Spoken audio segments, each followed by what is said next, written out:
Добрый день, председатель избирательной комиссии Республики Коми Митюшев Дмитрий Ильич. Избирательные процедуры регламентируются в Российской Федерации, прежде всего Конституцией Российской Федерации, а также Федеральным законом об основных гарантиях избирательных прав и права на участие в референдуме граждан Российской Федерации. Это два нормативных правовых акта, которые обеспечивают реализацию нами с вами активного и пассивного избирательного права. То есть регламентируют процедуры голосования за определенных кандидатов, за определенные политические партии и регламентируют процедуры выдвижения граждан Российской Федерации в качестве кандидатов и выдвижения политическими партиями граждан Российской Федерации также в качестве кандидатов на выборные должности в органах государственной власти Российской Федерации, субъектов Российской Федерации и в органах местного самоуправления.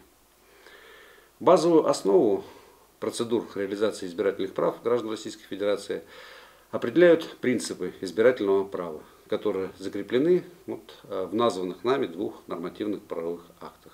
Поговорим немного о них. Первый принцип избирательного права – это всеобщность избирательных прав.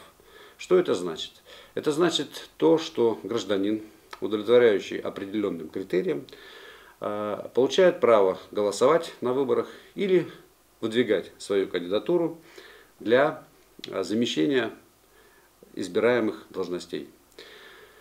Итак, кто же наделен правом голосовать на выборах? Конституция Российской Федерации говорит о том, что активным избирательным правом обладают граждане Российской Федерации, достигшие возраста совершеннолетия на день голосования, дееспособные и не содержащиеся в местах лишения свободы.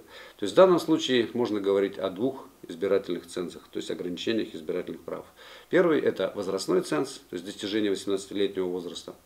И второй ценз – это не отбывание наказания в виде лишения свободы по приговору суда. Все остальные граждане обладают избирательным правом с точки зрения возможности голосовать за кандидатов или за политические партии. Что касается ограничений пассивного избирательного права граждан, то есть права выдвигать свою кандидатуру на выборах в органы государственной власти или в органы местного самоуправления, то их гораздо больше. Здесь устанавливается возрастной ценз, имущественный ценз и ряд других ограничений, которые блокируют возможность реализации гражданином Российской Федерации пассивного избирательного права. Но поговорим о некоторых из них. Быть избранным в органы местного самоуправления, представительные органы местного самоуправления, обладает правом гражданин, достигший 18-летнего возраста. Что касается представительных органов государственной власти субъектов Российской Федерации, а также Государственной Думы Федерального собрания Российской Федерации, здесь возраст увеличен. То есть с 21 года гражданин имеет право выдвигать свою кандидатуру на этих выборах. Что касается иных избирательных цензов, предположим, я озвучил имущественный избирательный ценз, в течение 5 лет действует уже такое правило, что до того, как выдвинуть свою кандидатуру на соответствующих выборах, гражданин обязан закрыть счета в иностранных банках и прекратить владение иностранными финансовыми инструментами.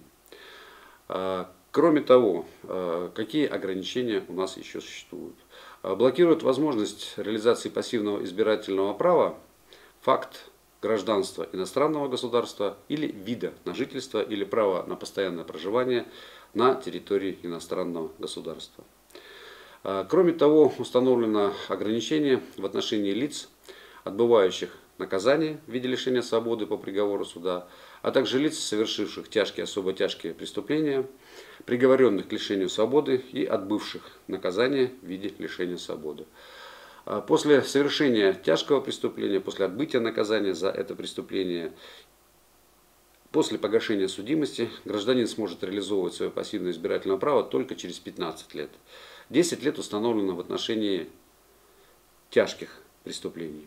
И кроме того, есть определенные ограничения в отношении лиц, совершивших преступления средней тяжести, экстремистской, террористической направленности. Такие граждане смогут реализовать свое пассивное избирательное право после 5 лет по окончании срока судимости, погашения ее или ее снятия. А следующий принцип избирательного права – это периодичность обязательность и периодичность выборов. Что это значит? Выборы должны проводиться в обязательном порядке. То есть закон предусматривает лишь ограниченный перечень оснований для того, чтобы эти выборы не проводить или провести их в более благоприятное время. Что это за основания? Это введение на территории Российской Федерации военного положения, это введение на территории Российской Федерации или отдельного субъекта чрезвычайной ситуации.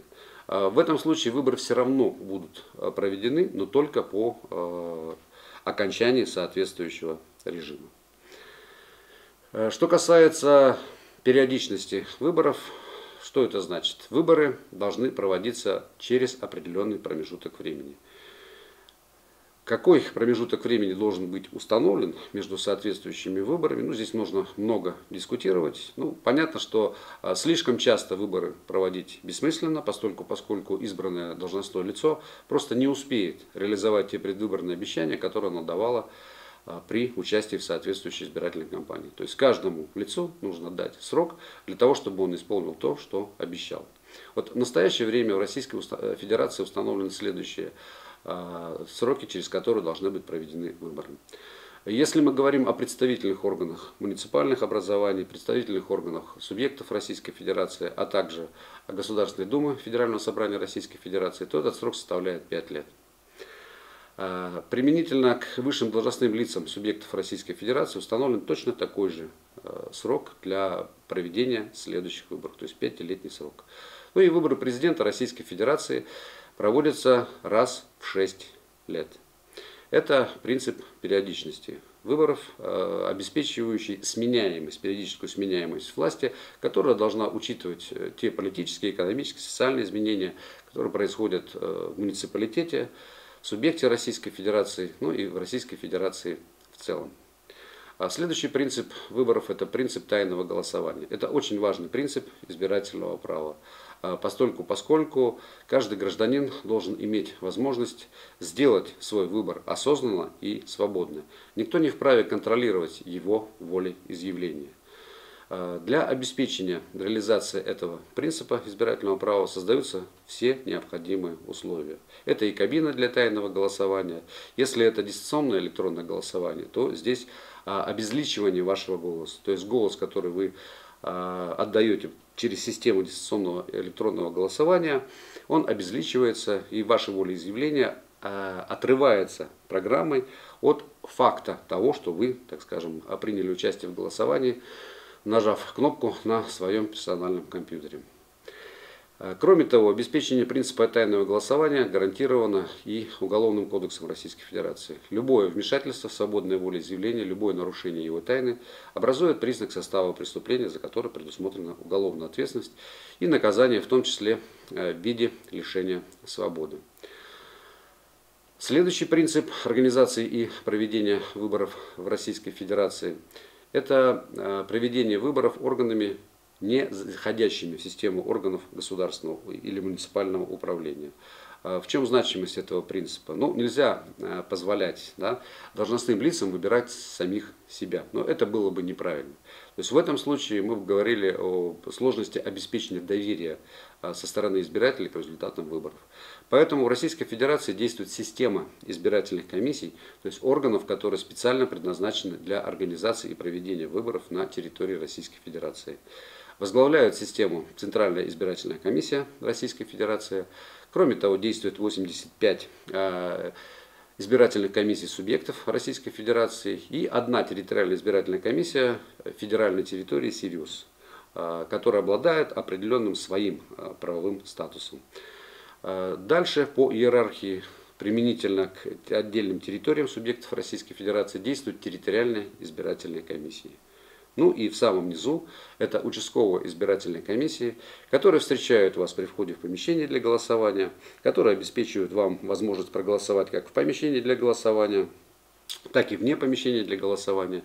И в конечном итоге устанавливают итоги голосования на соответствующем избирательном участке. В Российской Федерации их очень и очень много, около миллионы человек так или иначе связаны с процедурами организации и проведения выборов. То есть, если мы говорим о всех избирательных комиссиях и обо всех участниках избирательного процесса, которые так или иначе реализуют свои полномочия при проведении, предположим, федеральных избирательных кампаний. Еще один важный принцип избирательного права – это альтернативность выборов. Гражданам должна быть предоставлена возможность проголосовать не за одного, а за двух и более кандидатов, за две и более политические партии. Только в этом случае можно говорить вообще о наличии выбора.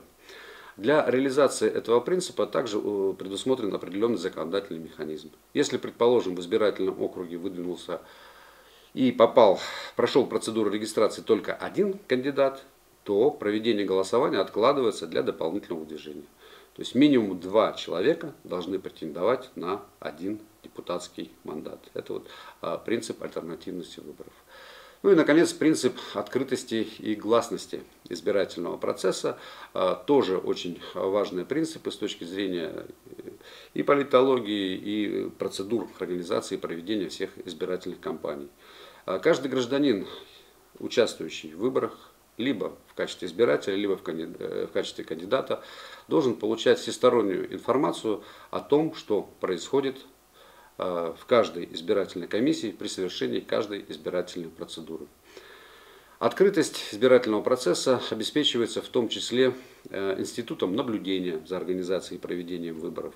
То есть и общественные палаты субъектов Российской Федерации, кандидаты, политические партии вправе назначать наблюдателей, то есть своих представителей, которые могут в течение всех избирательных процедур находиться в помещениях избирательных комиссий и следить за законностью действий членов соответствующих избирательных комиссий.